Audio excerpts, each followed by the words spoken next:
Hey, ladies and gentlemen out there in internet land, thanks so much for joining us on the Reasonably Fine Art Talk. And we've got a very, very special guest this week up in Stratford, Canada, Stratford, Ontario, Canada, where they're all very, very Shakespearean. One of my favorite artists, Mr. David Sharpe. Welcome, David. Thank you, Charlie. Thanks for having me. Hi, everybody. Glad you could make it. Yeah. The next half hour. Now, David, there's several David Sharpe artists out there, but you have a very distinctive kind of impressionistic style. But your original background, correct me if I'm wrong, was as an illustrator, right? You went to illustration, art. Then you went into like art direction and advertising.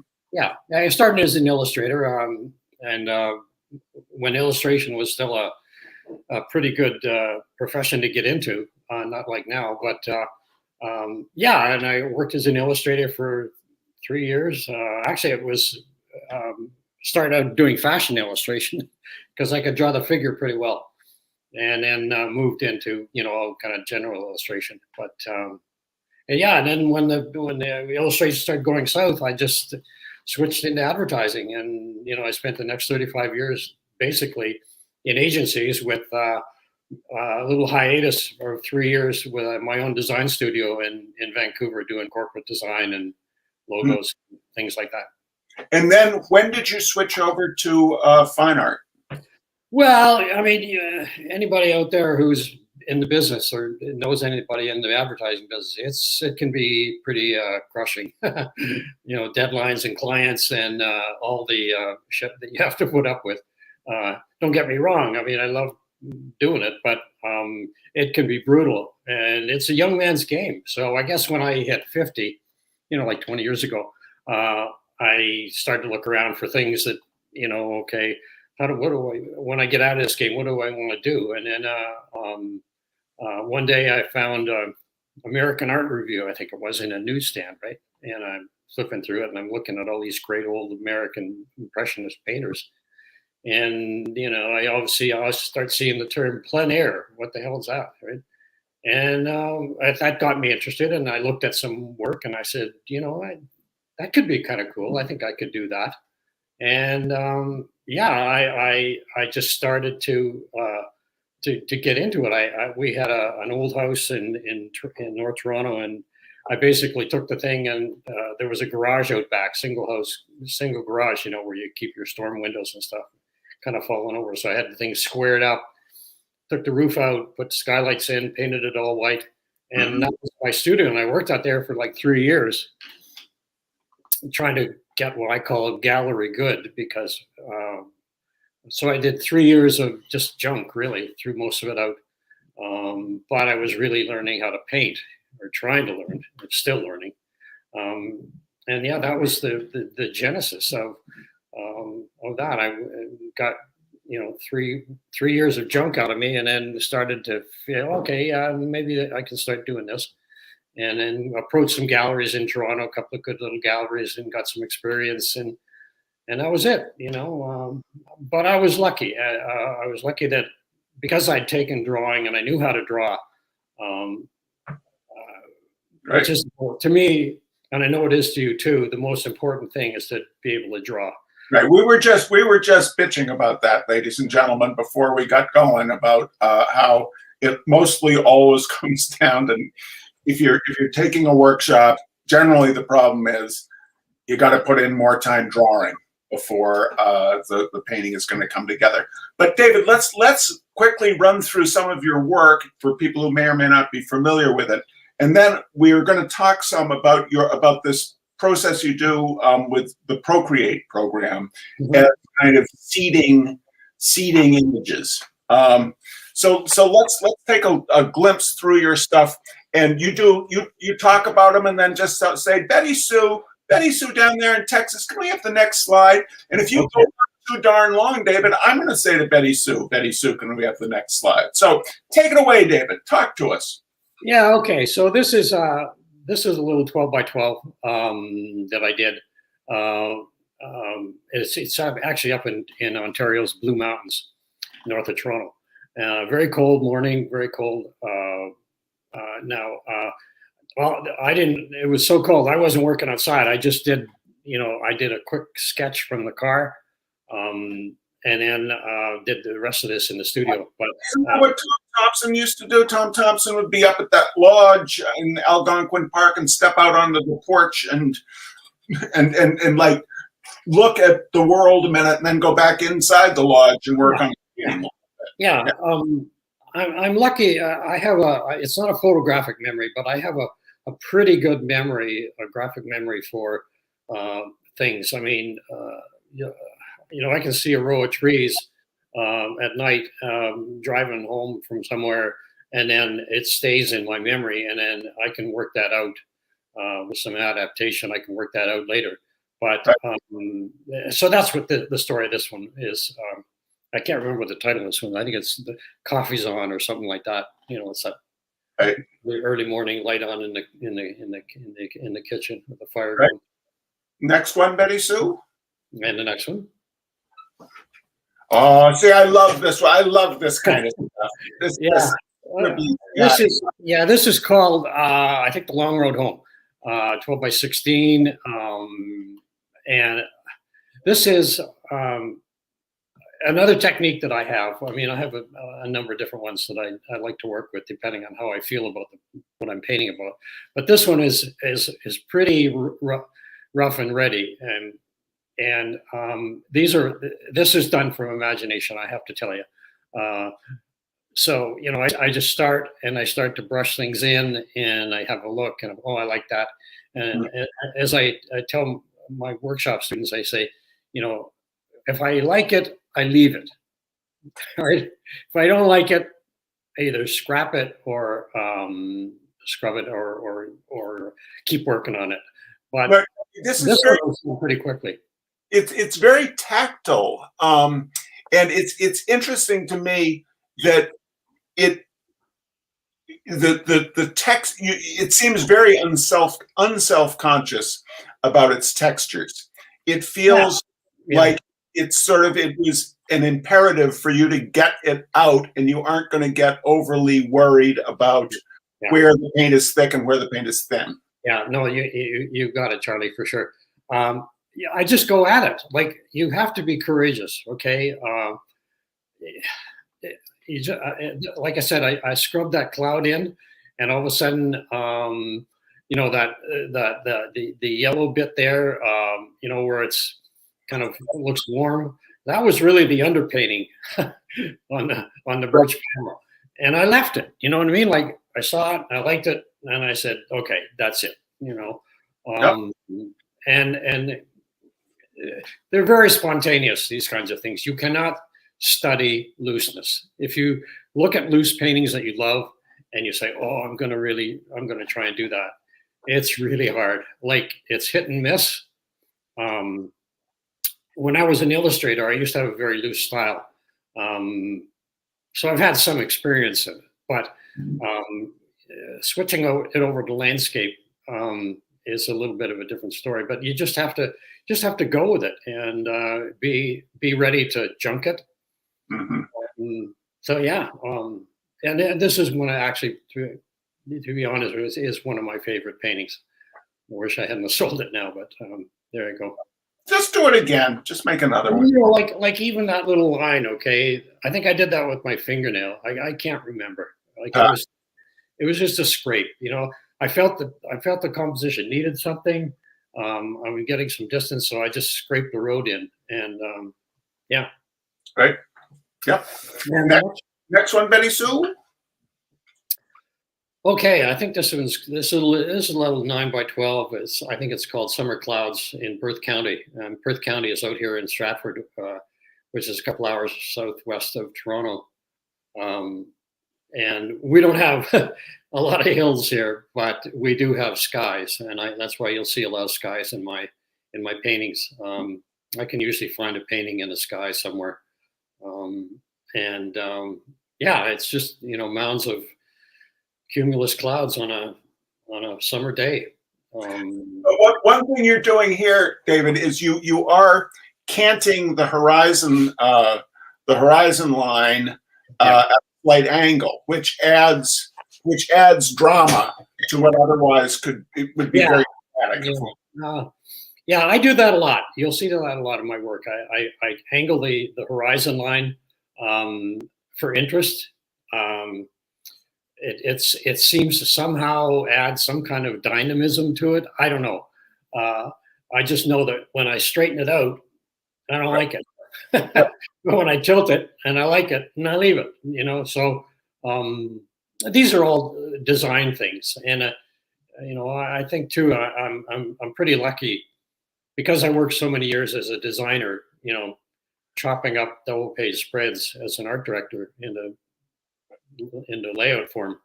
That I've got a pretty good design sense. Design is very important to me because I think the design of a painting, to me anyway, comes first because it's what engages people. Right. You see a painting of clouds that you've never seen before, you're going to spend some time with it. You're going to be engaged by it more than, oh yeah, there's another one I've seen that before. You know what I mean? Like, so the design of your work and my work is really important to me and comes first. Right. Well, when you're working, is this a studio piece or a plein air piece? Started in plein air. I finished it in the studio. But when you're working, both you and I, people do say our stuff seems to have a very strong design sense, but I am not generally consciously thinking about the design. It's really that we've put in the thousands of hours of designing, so it's innate in the construction of the image. Is that true for you? No, I think that's a good assessment. I mean, it's intuitive, right? I mean, I've got 35 years of doing it, right? So it just comes out. I mean, it's in your DNA. I had an illustration style that was mine and mine alone. Nobody else could do it. I mean, you could copy it, but it's what came out. It's when I sat down, and even you with your squeegees and your paints. You just go at it, and you don't. All your years as a designer just start to come out. I mean, it's built in. I'm a much better painter than I was a designer. I was a pretty crappy designer. Did you know Henry Weifinkel from Brockington? Nope. No, I didn't know him either. Judy know him, and Judy's a great painter. Okay, next one. April rain or April showers, I think it's called. Hopefully, we're going to get some of that pretty soon. Yeah, this was started plein air, finished in the studio. Farm not too far away from me, down the road. You'll notice here that there's a color cast to this that is. I try to keep it kind of harmonious. Color is important to me. I wouldn't say I'm a colorist per se, like some of the Scott Christensen is a brilliant colorist. Matt Smith, brilliant colorist. The guys like color is second nature to them. I have to work at it, and it doesn't come natural to me. On the other hand, I kind of prefer some colors that are kind of like, and a lot of my paintings are analogous, which is colors within a narrow range on your color wheel. I can usually find something in there I like, but and then the rest is just values, I guess. Just right. Getting your values right. Right. Well, the thing I love on this is that hint of the blue in that kind of Payne's gray over on the right hand side of this. How there's that little bit of the blue, but it's not. It's just that whisper of it. Yeah. I have to admit, when you start looking at influences, one of my early influences when I started to paint, I know forgotten where I saw him. We all know his name, Edward Seago, right? Mr. Landscape. And if you look closely at his work, he does that, right? I mean, he never over eggs the omelet. Okay. always gets it right. There's always, I don't know how to explain it, but it blows me away that he puts in just enough, not too much, not too little. There's just a hint. And sometimes, those kinds of things that you do with your work, it just start small or start. Don't try and throw in a whole bunch. Just try it, simply to begin with. Right. And they end up being the best things, right? Right. But you gotta make a lot of bad omelets to make a good omelet. Totally. I got a lot of that. Certainly do. I mean, I certainly do as well. I'm not saying you certainly do. We only see the beauty that you put out. Yeah. Like when I started painting, like it was terrible. Like no, really. I mean, but as you gain brush mileage, you get better. You get more discerning, and you have to be discerning. You have to be really, I think, very, very self-critical. If you can't see what's wrong with your work, it's going to be really hard to progress. And and you can ask people. I mean, my wife is my best and my worst critic, but you have to know when to say that sucks. Right. And it's just you got to keep doing it. Yeah. And I think there's sometimes we tend to put things to kind of view every mark as sacrosanct, whereas it's much more productive to create a lot, I think. Yeah. How about the next one, Betty Sue? This is a nice tonalist sort of thing. What you got? There's a marsh near me called Hullet Marsh, which is a flyway down to the States for a lot of wildfowl. It's usually deserted. There's not many people who hang out there, but they have some viewing platforms where you can actually paint. They're up off the ground. You can actually set up and you can actually paint. And this was like early in the morning, a dawn kind of thing. Yeah. So I think that's 11 by 14 or something. Mm-hmm. Okay. Just trying to capture a mood or an atmosphere. I think a lot of my work is people say, "Oh, David, it's very moody," and that's okay. I'm happy with that. I think emotion is really hard to get into a piece. It's hard to describe. It's hard to teach somebody that, although that's what my workshop's called.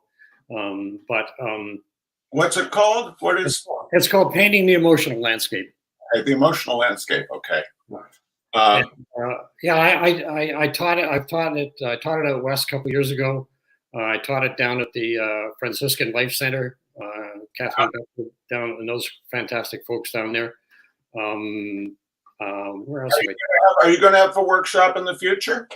I don't know, Charlie. I'm going to see how it plays out. Your office wants you to, so I don't know.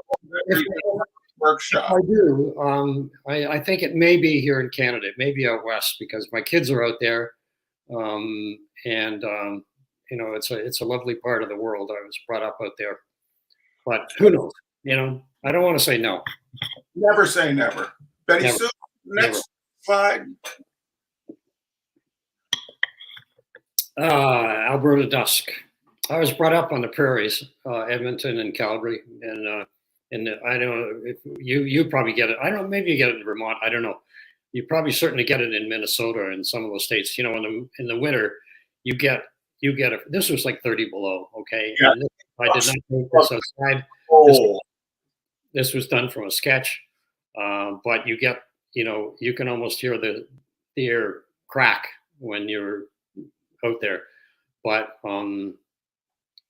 that's all it is. And there's really I look at my work and say, Jesus, there's really not much going on in that, and there isn't any there. But it was just the juxtaposition of the clouds that I liked. Okay, the just a whisper of a cloud, and you see that a lot, right? But clouds to me are a great design thing. I love painting them. I love looking at them. Well, this is not a narrative painting. This is saying, hey, buddy, this is what it feels like. This is what that 30 below feels like. Yeah. You know, and to me, it's that hint of yellowish, pinkish white in the cloud, that reflected light on the cloud that really drives the cold home. Another thing I think is interesting about this is color-wise, it reminds me of the LA painter Bill Ray, who who is a resolutely urban painter, but it occupies to me a similar world as some of Ray's stuff. Yeah. Bill Ray is a wonderful painter. There's no question about it. And we've seen him on Facebook and Instagram, and he's always posting, and he does wonderful work. He's going to be a guest in the next couple of months. Oh, great! Oh, that's a good score, Charlie. Yeah. Right. Good. But again, ladies and gentlemen, look at the simplicity of this, but also look at the motion in the landscape. That diagonal that starts at the lower right and moves up to the horizon line on the left. That's a very important aspect to this painting. So you don't have to fill every bit of the painting with action, but it makes sense to be very deliberate in the actions that you do choose to take. Yeah, no, that's a good point, Charlie. Again, it's I say to my students, and we've all read it. It's not what you put in; it's what you leave out. Mm-hmm. And being very discerning in terms of how you. Okay, so what do you leave in? What do you leave out?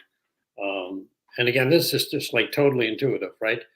I'm looking at the painting. I felt it needed a diagonal on an incline there in the design. Why? I don't know. It was just, I don't know. I can't tell you. It needed it. And I put it in, I liked it, and I left it. Right. Next one, Betty Sue. Oh, what's this one called? I can't remember. This is a bigger one. I think this is 24 by 30. I can't remember what it's called. Anyway, this is just,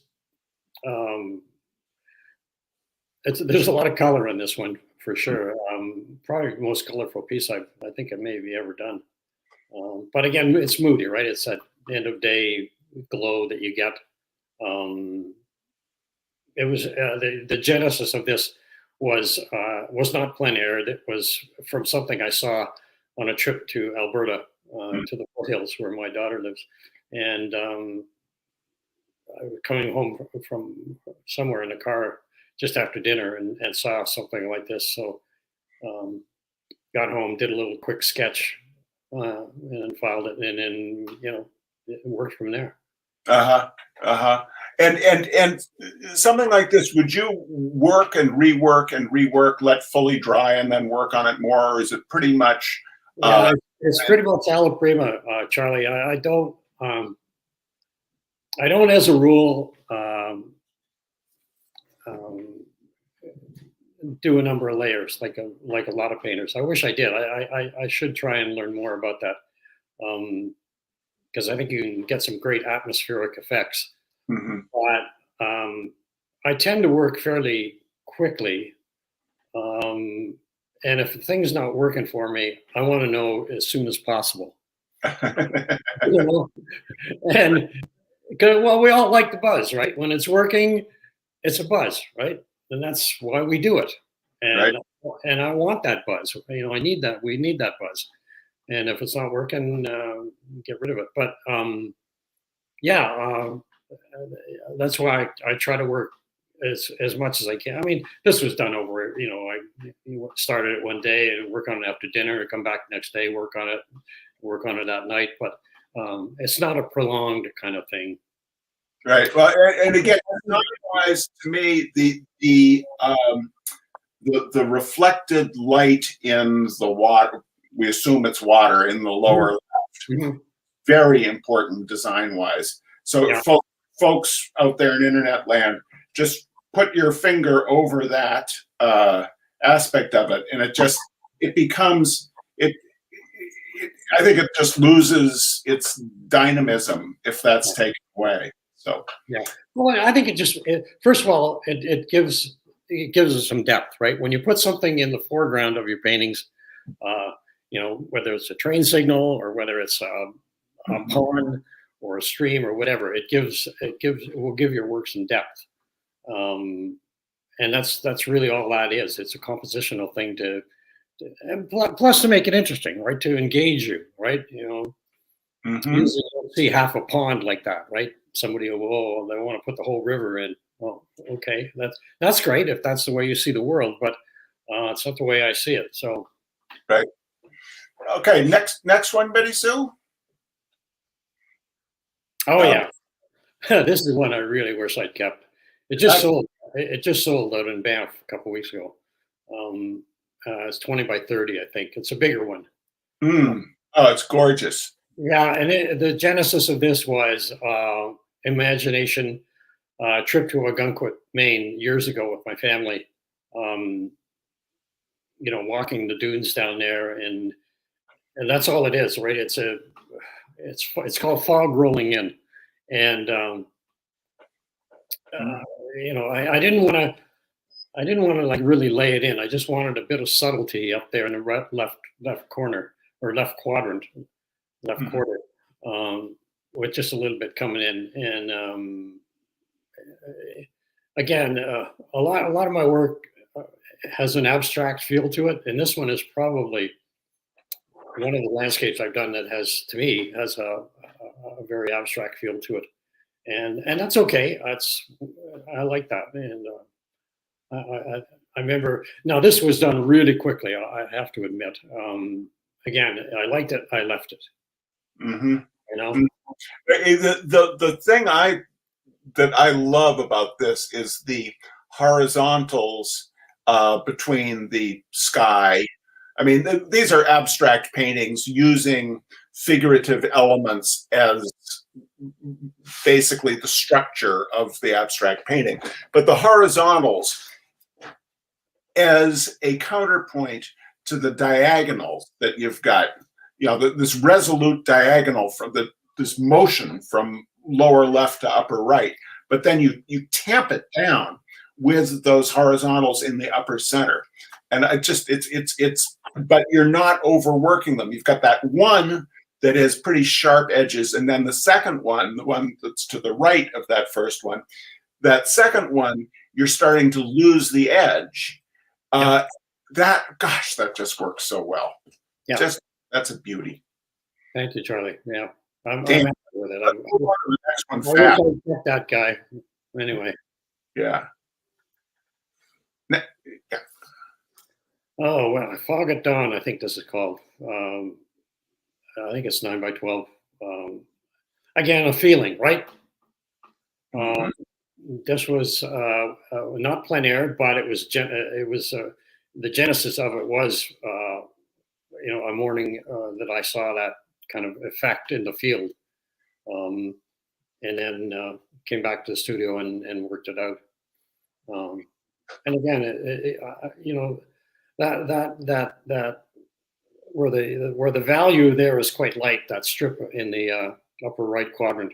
Like I don't know, like I did when I didn't have it there, and then I was like looking at it and going, oh yeah, it kind of feels foggy, but I think it needs something, right? And I just took a Kleenex, I think, and just kind of wiped it across, and I went, whoa! That's it. I like it. I'm leaving it. Excellent. Next one, Betty Sue. This reminds me of of advertising art of the 60s. That the color world. It looks like a 1963 Pontiac should be right. Yeah, well, there might be some of that in there, but yeah, this one's called Grasslands. And again, this is a bigger one too. I think it might be 1824, 24, 36. I can't remember. But yeah, generated from Alberta, looking at the prairies between Calgary and the First Range of Mountains. And I like I like unusual colors, casts in paintings, in my paintings. You know, again, it's another thing to engage your buyer, or hopefully your buyer, but certainly the viewer. If it's a cast that makes sense, hopefully, but they haven't seen before, right? Right. I mean, you've taken the real the reality, but you've actually bent it, you know, a bit. And I mean, it still works. And unusual lighting, I like paintings that have a kind of unusual lighting to them. Right. Now we have a question. Are these all oils? Yeah. Yeah.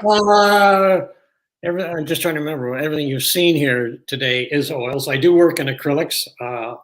I don't. I'll be honest with you. I'm not crazy about working in acrylic. I find it very hard. I don't like the value shifts. I don't like the dry time. I find that the viscosity between oil and acrylic is very hard to match. Mm-hmm. And underpaint in acrylic and then finish in oil? I do that. I will do that for sure. You know, I'll use the cheapest acrylic I can get from, you know, the art store to get to do underpaintings. But yeah, I'll do that. Right. Well, I'm trying to get better at it. You know, I agree with you about the value shift. When I underpaint in acrylic, the thing I have to work very hard about is not getting too dark too early in the acrylic underpainting, because then you just end up with these dead passages. Yeah. I just can't get by the fact that it's not the same. And under my brush, it's not the same. Some people are doing amazing stuff with acrylics. Mark Hansen does beautiful work in acrylics.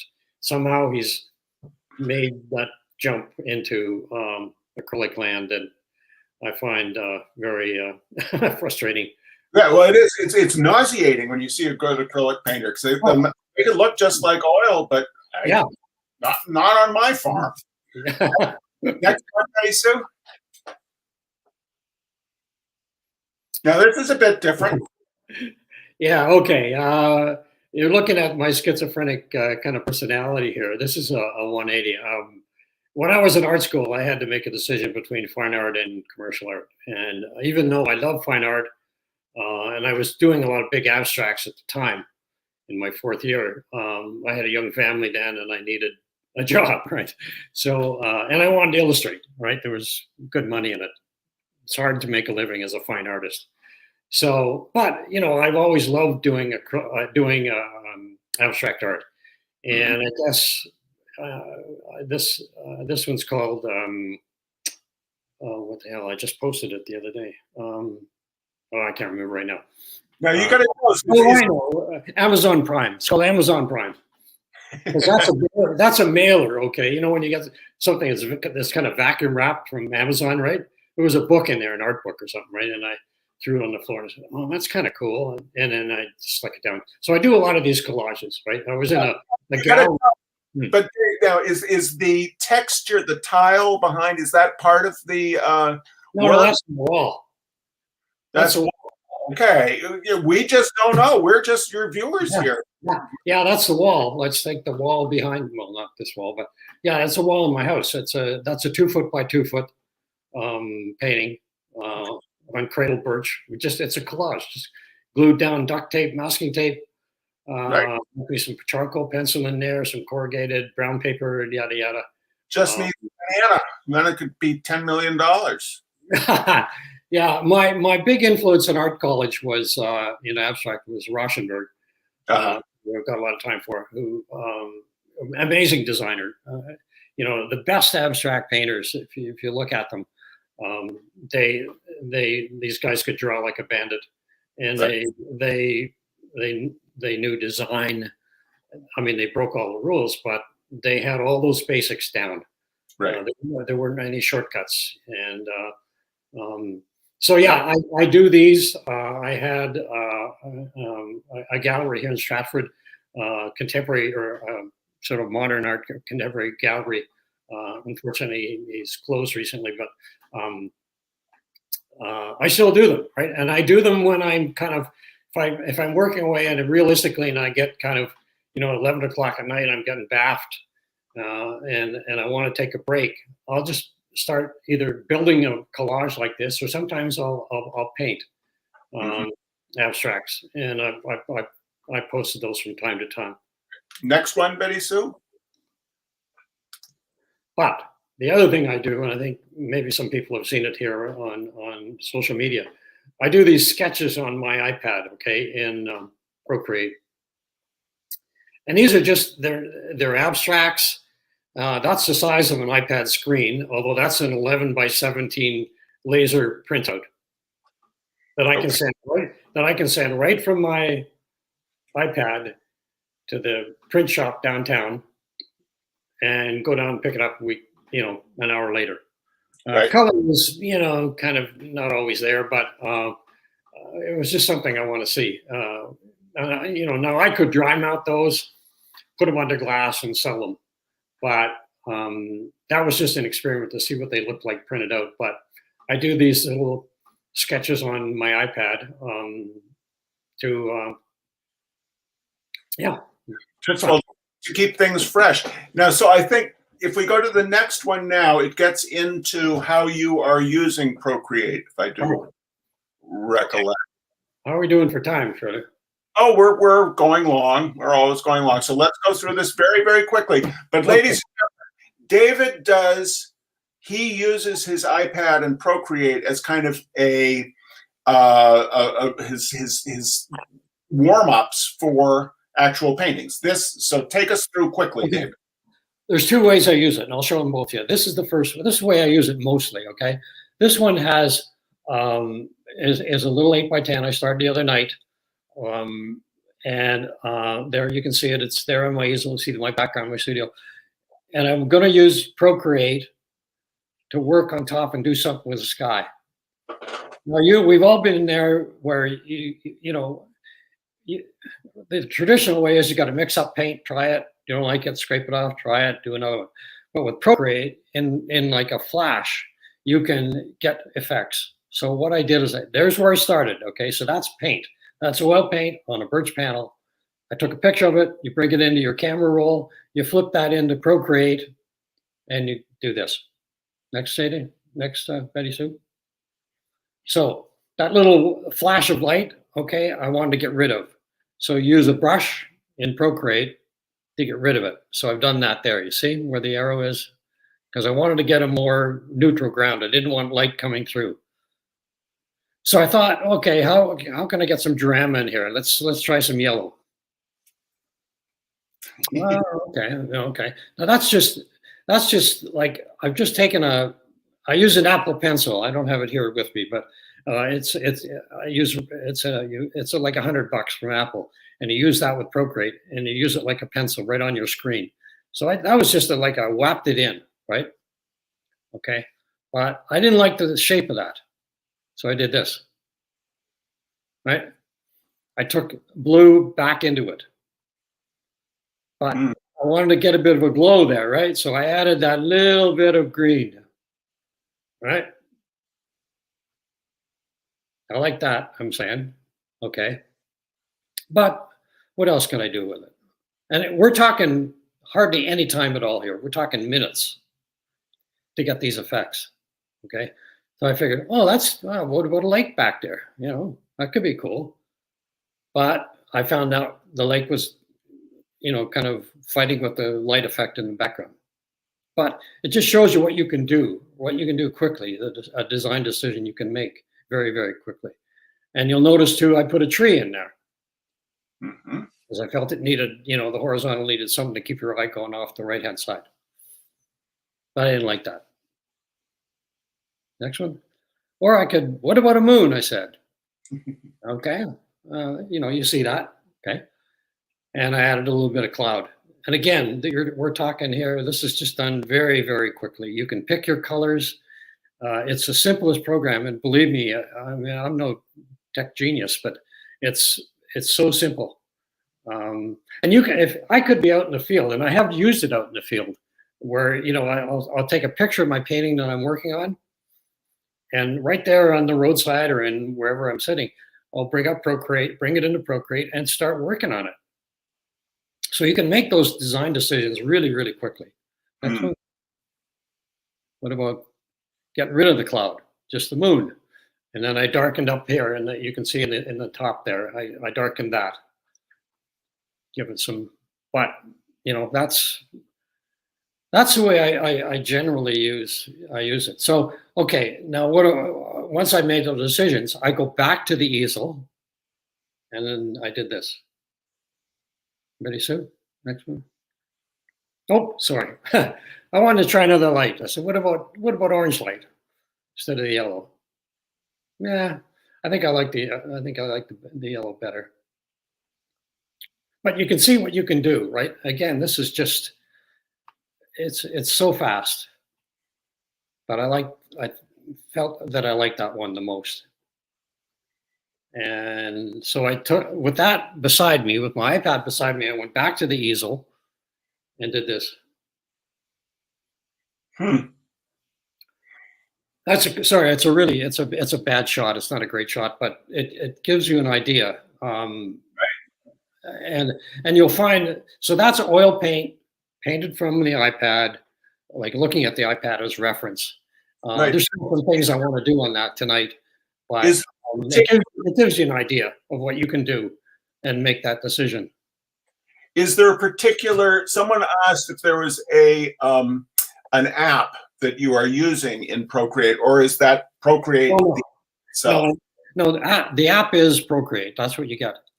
But I'll tell you, for anybody out there who uses Procreate, my go-to brush is called the Nico Roll. There's all kinds of brushes that you can select, but that's the one I use in the main 90% of the time. And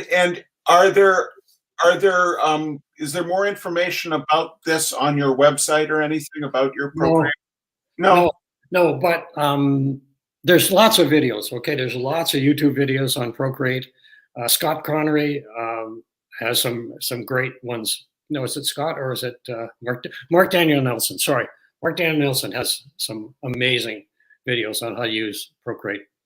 The best thing is it's really simple to use. Just I get it and just start to play with it.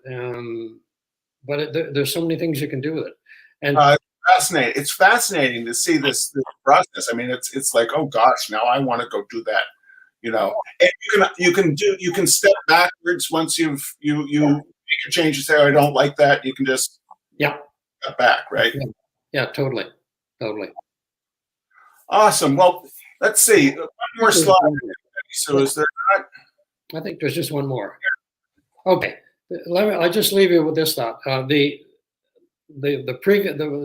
Procreate we just went through, that's what mostly I use it for that, working on paintings to make design decisions. I don't build the whole painting in it, but these two show you how you can. That top one where it says iPad with Procreate, that was totally built on the iPad. Okay, I had it in my mind. I saw that one night when I was driving home, that effect in the field, and just started. I used the brushes and literally painted that right on the iPad, and then took that. The next morning, sat down with my easel because I like the composition, that kind of thing, and said, okay, I'm going to go to oil. So you can see that there's a 9x12 oil on panel down below. Mm-hmm. Now, you don't have to. It's like anything, right? You don't have to make it exactly like that. And you'll find when you go to paint from an iPad, you will make changes, right? I started playing with the color a little bit more with the composition, but the genesis is there. It gives you an idea of what you can do. And someone was asking, and I believe I know the answer to this. The Procreate works with the iPad. It doesn't work on desktops or laptops, correct? Because you're drawing with an actual stylus on a surface, which is not going to work on a desktop or a laptop. Yeah, I suspect you're right, Charlie. I don't know. I suspect you're right. Yeah, and it's a weird feeling because you don't have the tactile surface of canvas underneath you. You're sliding over glass, if you will. it's something it takes getting used to, but yeah. This has been fantastic. Oh, one last question. What's the color palette you generally use? Okay, generally I use the George Carlson palette, warm and cool of each.